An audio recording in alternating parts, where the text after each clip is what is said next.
Bienvenidos a la unidad de lo diverso.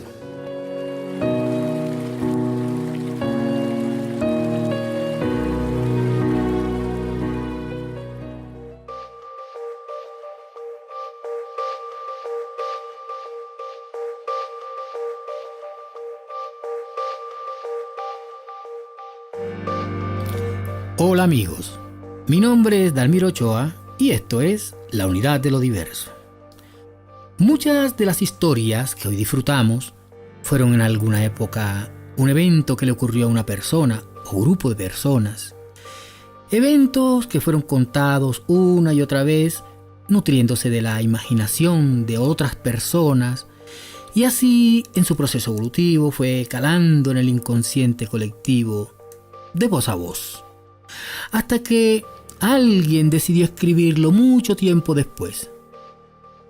Y así se van formando historias que algunas veces terminaron siendo leyendas o mitos de los pueblos. Otras veces se dan por hecho hasta el punto en que se convierten en verdades repetidas hasta la saciedad y ante las cuales no se debe ejercer el más mínimo manto de duda. Pero si se pudiera hipotéticamente hurgar en retrospectiva, retroceder poco a poco en el tiempo y llegar hasta el mismo momento en que el hecho ocurrió, al evento que originó la leyenda, la historia, quizá muy probablemente encontraríamos un hecho real. O quizá no. Bueno, funciona con los relatos de las diferentes religiones. ¿Por qué no? En ese sentido, recuerdo de las primeras obras literarias que mi padre me dio a leer: la Ilíada y la Odisea, la epopeya de la guerra de Troya. Homero, el más grande poeta de todos los tiempos, recopiló hacia el siglo VIII a.C. los relatos de una tradición oral que cantaba las gestas de una guerra que enfrentó a la ciudad de Troya con una coalición de los estados griegos. Una guerra que había ocurrido 5 siglos antes y que fue la última gesta de una civilización poderosa cuyo rastro desaparecería de la historia poco después. Pero después, hace un siglo, hace más de un siglo ya, fue vuelto a encontrar. Así que casi durante 3000 años aquella fabulosa civilización que destruyó Troya, solo quedó la leyenda transmitida por Homero en sus obras La Ilíada, la Odisea, por lo que la guerra, incluso la propia existencia de Troya, fue tomada como una leyenda irreal, esa fantasía de Homero. En el 1870, un comerciante alemán que creía ciegamente en Homero invirtió parte de su cuantiosa fortuna en demostrar que la guerra de Troya no era la fantasía de un poeta. Heinrich Schillermann había pasado de ser un dependiente de almacén a ser un rico comerciante que hablaba 8 idiomas y se sabía la Ilíada de memoria. Él soñó con demostrar que el poema de Homero estaba inspirado en un hecho real y ahora ya tenía el dinero, tenía el tiempo libre y viajó a Turquía. Allí exploró la costa de los Dardanelos con la Ilíada en la mano, siguiendo fielmente las indicaciones que dio Homero sobre el emplazamiento de la ciudad. Dedujo que esa ciudad solo podría hallarse en la colina de Hisarlik. Entonces Schillermann compró dicha colina y comenzó a excavar. Descubrió las ruinas de Troya y las desenterró. Después viajó a Grecia, donde desenterró Micenas, Tirinto y otros lugares considerados hasta entonces fantasías de Homero. Otra gran historia de la literatura universal son las gestas del Cid Campeador, convertido en héroe legendario por el cantar del Miocid. En realidad, Rodrigo Díaz de Vivar fue famoso en su época por ser un soldado invencible, un mercenario que se vendía al mejor postor, cristiano, musulmán, lo que fuera. El Cid campeador conquistaba territorios y fue señor de Valencia. Pero en realidad no se sabe a ciencia cierta en qué fecha nació Rodrigo Díaz. Las diferentes fuentes lo establecen dentro de un periodo de 9 años, desde en 1043 hasta el 1054. Pero lo más probable es que naciera hacia el año de 1048. Tampoco se sabe dónde nació. Vivar como tal era un lugar insignificante dentro de los amplios dominios familiares, que sin embargo se menciona como su localidad natal en el Cantar del Mío Cid, lo más probable como licencia poética. Grandes relatos que hablan de grandes sucesos, historias que se han ganado su puesto en las mentes de los hombres. Hoy quiero hacer un recorderis de otra gran historia, o quizá un mito, tal vez una leyenda. Quizá, como dicen los detractores, nunca existió, pero otros muchos la dan por cierta, como todas esas grandes historias de los personajes renombrados en todos los tiempos. Historias de humanos, historias de semidioses, historias de dioses. En fin, hoy quiero hablarles de la papisa. Existe una leyenda especial, la cual tuvo su auge en otras épocas, pero que por interferir con esa ortodoxia religiosa medieval ha sido atacada, minimizada, pero su fuerza fue mayor y ha sobrevivido el tiempo y la intención de acabarla. La leyenda trata acerca de una mujer que habría ejercido el papado católico romano ocultando su verdadero sexo.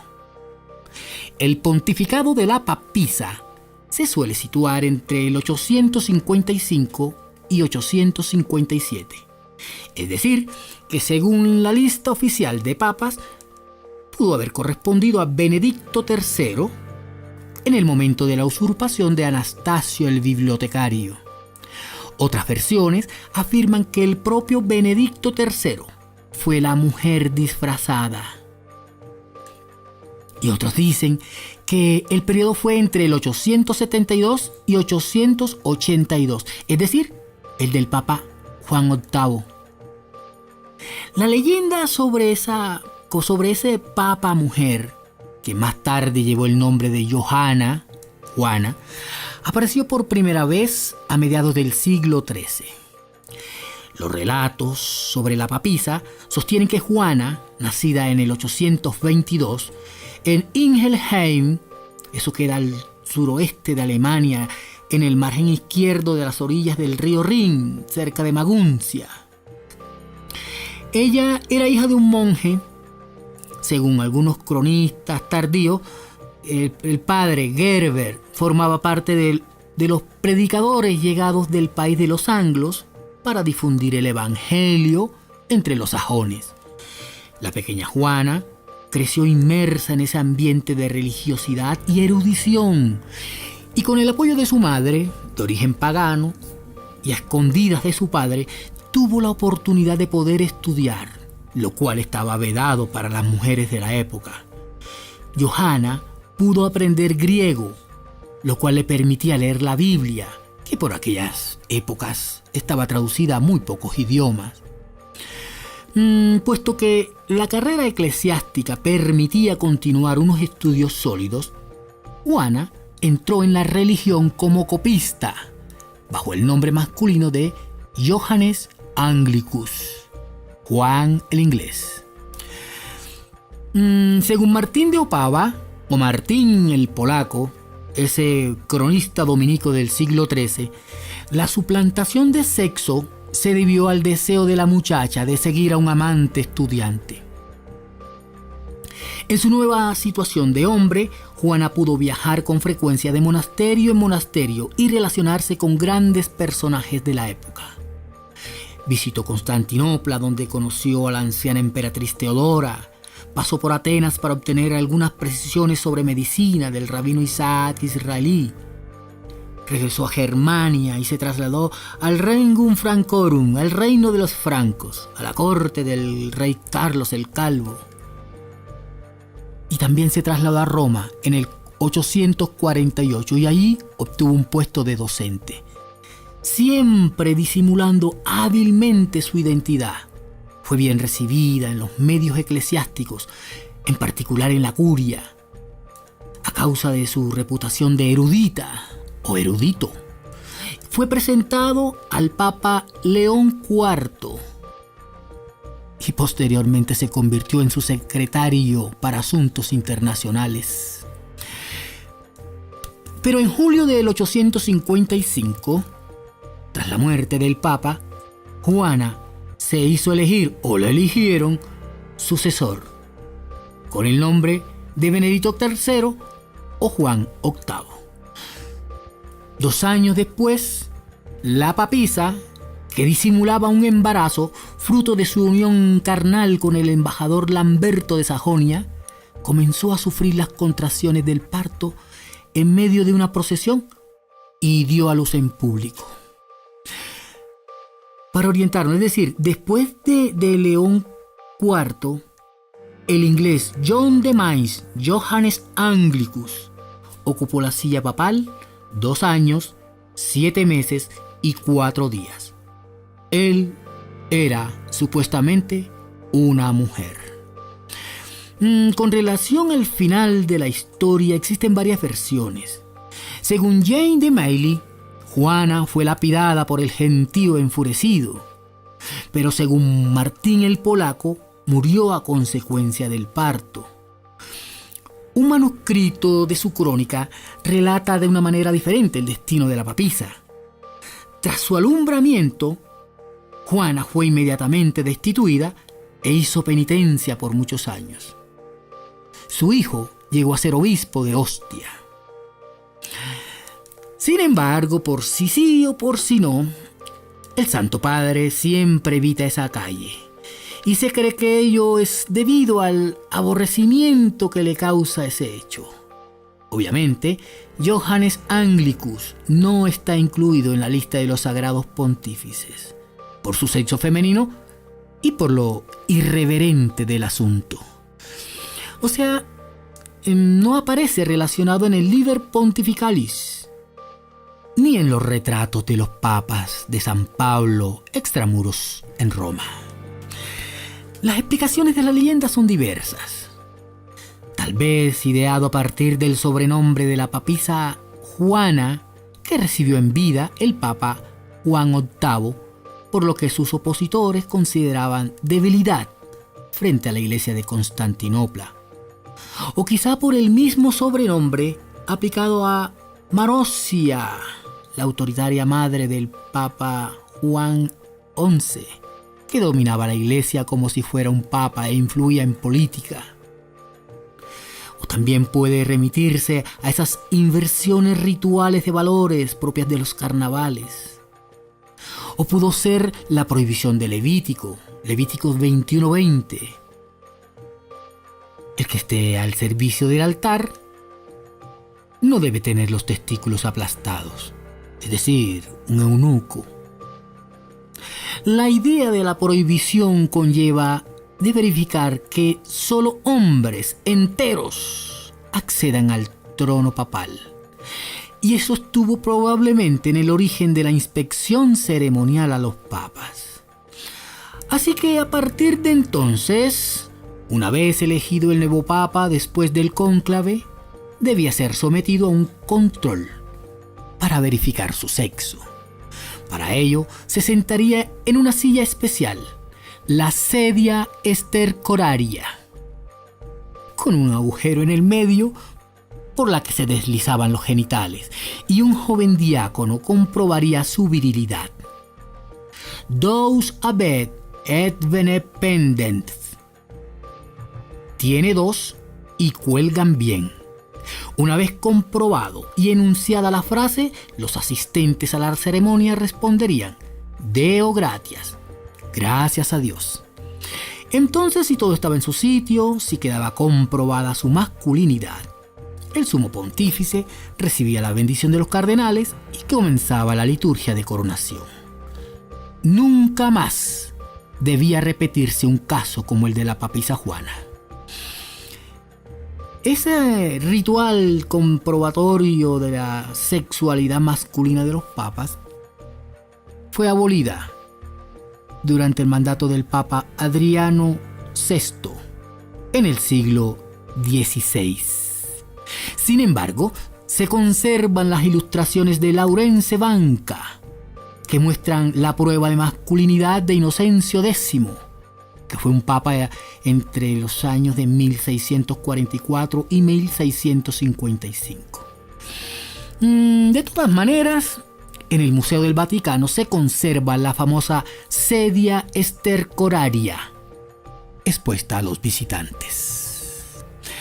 En fin, aunque no existen pruebas que puedan demostrar que esta historia es cierta, la Iglesia misma dio fe de ella plenamente, al igual que el público en general. En los siglos XIV y XV, esta papisa era ya considerada como un personaje histórico de cuya existencia nadie dudaba. Todavía aparece en una hilera de bustos en la Catedral de Siena, con la inscripción Johannes VIII, Femina ex Anglia. Papa Juan VIII, mujer inglesa. Bajo Clemente VIII y a petición suya, fue transformada en el Papa Zacarías. Un hecho histórico muy posterior, el hereje Juan Hus, en la defensa de su falsa doctrina ante el Concilio de Constanza, hizo referencia a la papisa y nadie cuestionó el hecho de su existencia. Recuerden que Juan Hus tiene que ver con esos eventos posteriores en contra de la Iglesia romana que se llamó la Reforma protestante, esa que iniciaba Martín Lutero. Hubo por mucho tiempo grandes controversias en torno a la veracidad de la historia. Todos esos ataques llevaron al erudito Onofrio Pandinio, monje agustino, a redactar en 1562 la primera refutación seria de la leyenda en su Vitae Pontificum, vida de los papas. De la papisa me parece interesante que en el Tarot de Marsella, la carta correspondiente a los arcanos mayores, la número 2, es la papisa. La papisa está asociada con ideas de acumulación, de preparación, de estudio, de escritura, de constancia, de gestación, de lectura e interpretación de textos sagrados, asociada al crecimiento y a la educación. En la tradición celta, este significado está representado por la runa Beorc, que tiene potentes lazos con la fertilidad, con la creación, con la concepción, con la maternidad. Algunos asociaban a la papisa con la ramera de Babilonia, que describe el Apocalipsis. Y con relación a la papisa, han existido unos escritores que la asocian con María Magdalena, que, según descubrimientos templarios, habría sido la primera papisa por delegación directa de Jesucristo.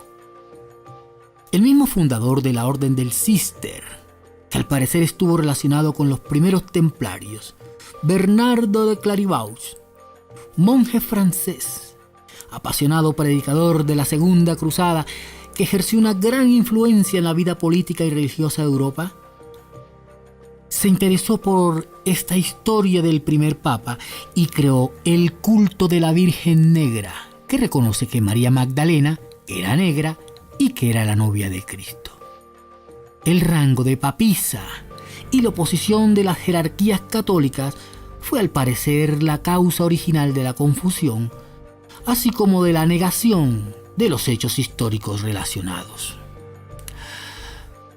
Bueno, amigos, de este tema interesante existen toda clase de escritos, películas, novelas. Quiero despedirme con una frase de John Keel que dice: el misterio crea asombro y maravilla. Es la base para el deseo del hombre de entender. ¿Quién sabe qué misterios se resolverán en nuestra vida y qué nuevos enigmas se convertirán en el desafío de las nuevas generaciones? Hasta una próxima ocasión.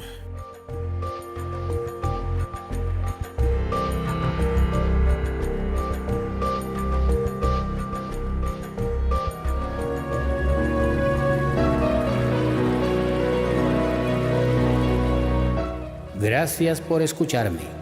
Si quieres, puedes seguirme en mi página de Facebook, YouTube, SoundCloud y en mi blog Yoga y Pensamiento Cósmico. Los enlaces estarán en la descripción. Decidan ser felices.